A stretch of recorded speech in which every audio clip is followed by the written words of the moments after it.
DJI Spark, July 2019 release. Got that coming up.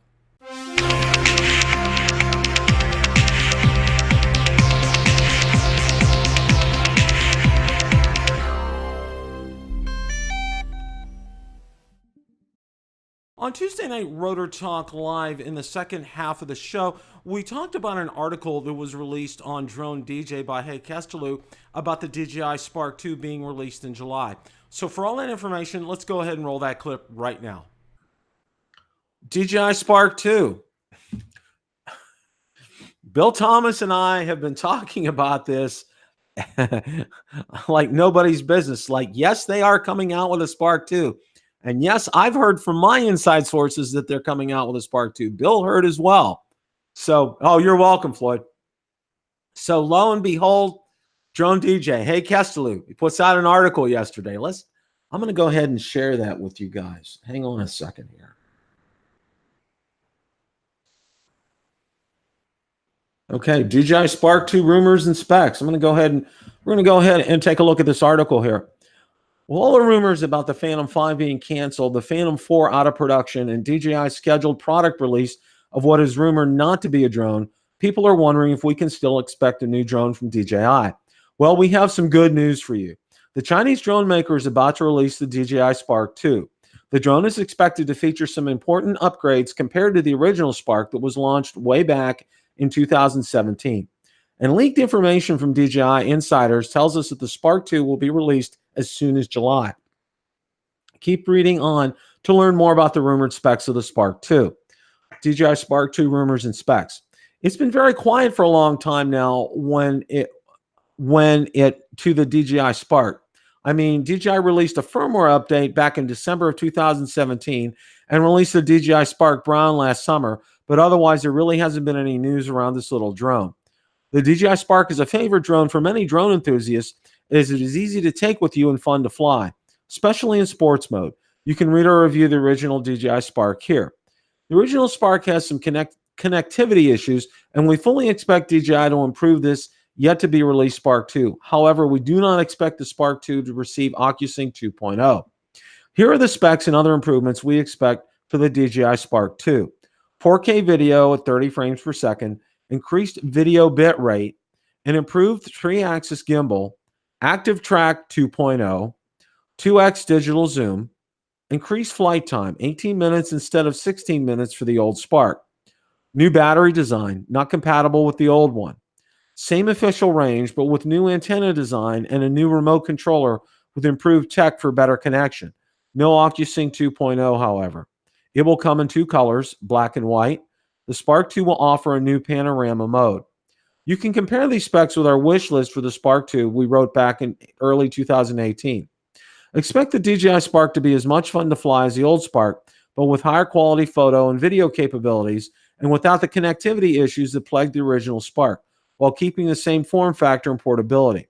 We do not yet know how the new Spark 2 will be priced, but expect it to come in at the same or similar level, the original Spark, $499. And then he talks about, what do you think of the original Spark 2? Okay. And what's real interesting here, David Ma, welcome. Thanks for joining tonight. It's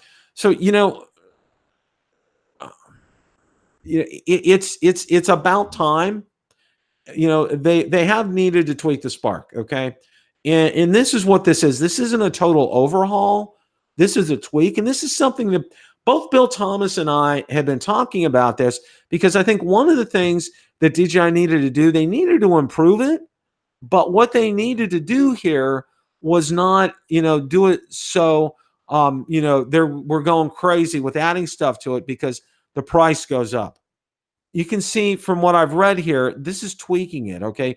And 2 more minutes of runtime, a better controller, a better connection, a 4K camera. And as we all know, the camera that's in there was capable of 4K. It needs a firmware update to do that. But they're going to give it a new gimbal, a new, better 3-axis gimbal up front.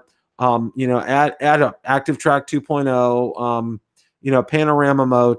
Some things to really tweak this, because it's DJI's price point leader. And, I have 2,600 people in my Spark group. I get 2 or 3 a day, every day, 365 days a year join from around the world. It is a very popular drone. People really like it.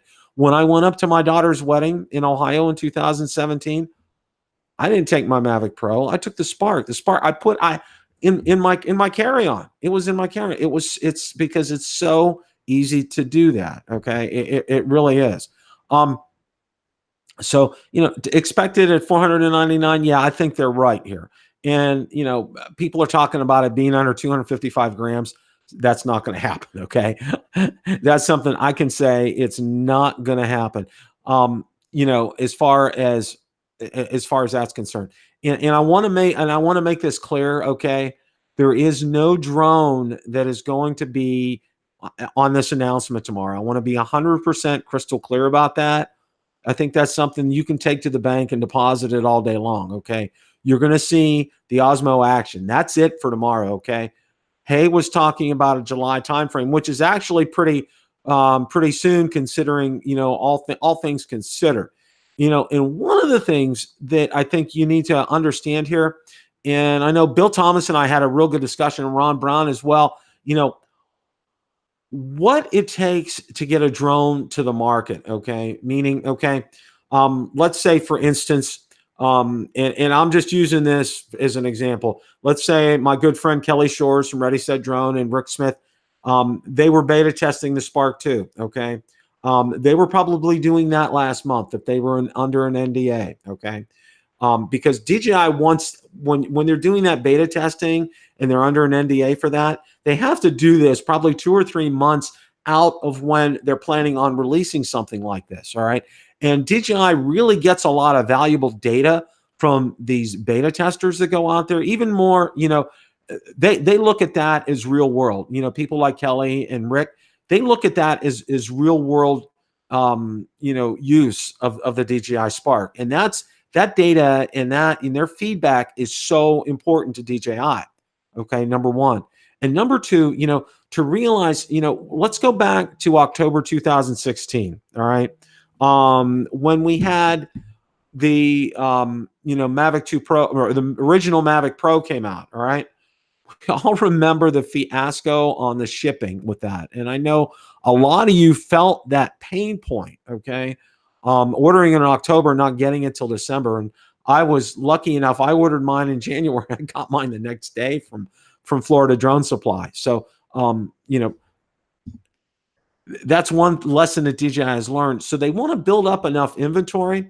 Now, if you're aware, what DJI has done here in the United States, they used to only have a distribution center, and forgive me if I pronounce it wrong. It's Cupertino, California. Steve, you probably know it. I'm probably botching it totally, but it's out there. Okay.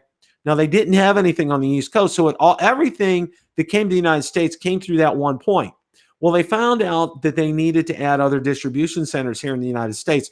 So I know they added one over in Atlanta. And now a lot of my stuff will come through Atlanta down here in the Southeast. And I'm almost positive, and I think Rick could probably corroborate this, I think there's one in New Jersey as well to serve the East Coast. And I think there's 2 on the West Coast. So, they have multiple entry points now for distribution centers here in the United States. Oh, thank you, Steve. I appreciate that. I got that right. I don't know if I botched that or not.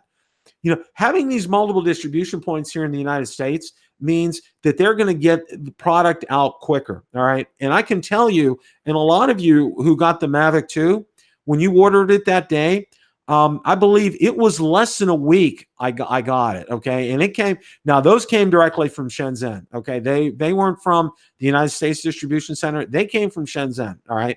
And that's amazing considering everything involved, and it's free shipping. All right. And that I think is absolutely fantastic in and of itself. So,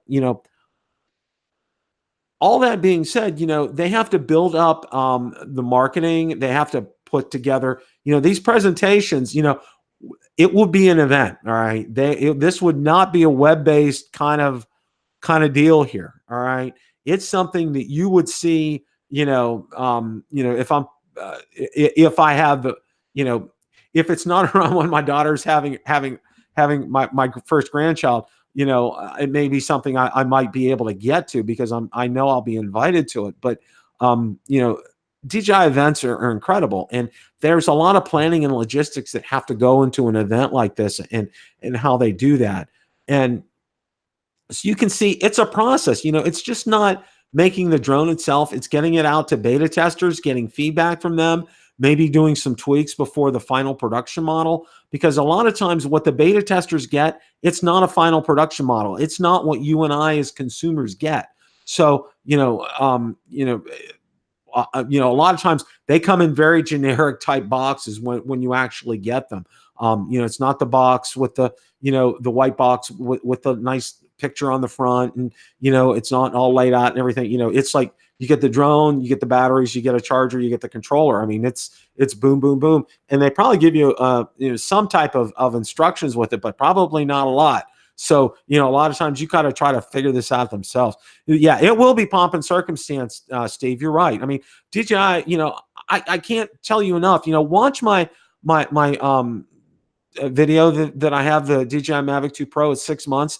The second one, which is more of like a vlog, I can't emphasize, it was in Dougal Greenhouse over in Brooklyn, okay? And I can't emphasize to you enough. I mean, this thing was like maybe 5 or 6 stories inside, but it was all, floor to ceiling space.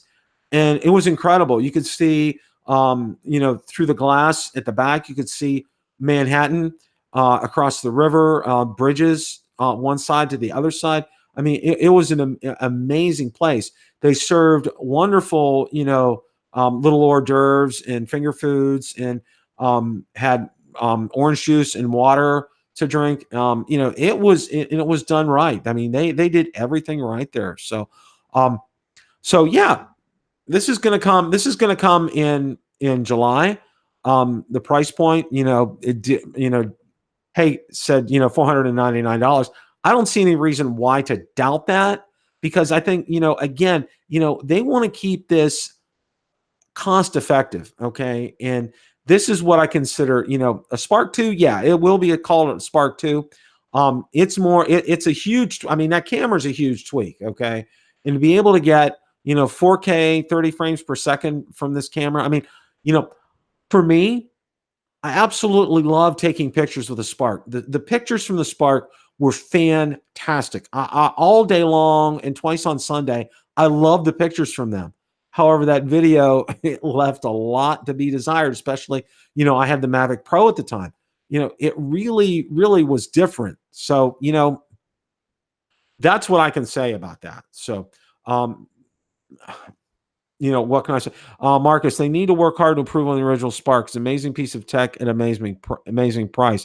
Yeah, you're right. You're right, Marcus. I mean, the price point on this, and this is something that I think gets lost with a lot of people, is, how popular the Spark is. I mean, it's still selling well. You probably can only find like white out there right now. From what I hear, that's what most distributors have, is white. They don't have, the yellow, the red, the other colors, that they're not out there right now. I had a yellow one, which I really kind of liked it. And, I absolutely loved my time with it. Absolutely. I got good money for it when I sold it, which was good. And it was somebody that was really looking forward to getting it and using it. And, I hope he's had a good time with it. Would I get a Spark 2? Absolutely.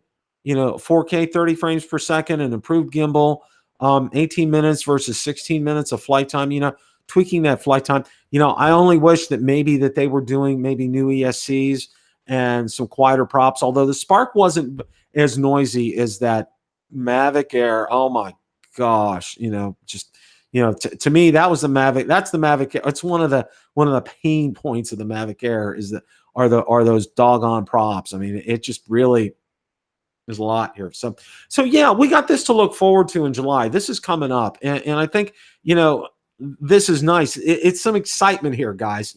We haven't had anything going on for a long, long time. So this is something that's going to be good. It's going to have 4K and look very close to the Mavic 2, but the Mavics already has the OcuSync advantage. OcuSync is a high wattage antenna amp. Yeah, Cliff, you're right. And what was amazing was, And I don't know, Cliff, if you saw the episode, we had Rick Smith on Coast to Coast Drones. He was telling us that Lightbridge actually costs more than OcuSync for DJI to make, believe it or not. Question of the day. What do you think of the information on DroneDJ about the DJI Spark 2? Let me know in the comments section below. If you like the content from today's video, please make sure you hit the like button, subscribe, and tell others about the channel. Also be sure to check out my Facebook page where I do post daily updates regarding the drone and drone industry and anything DJI, Autel, or Parrot related. Also be sure to check out my Twitter account where I do post daily updates and Instagram as well.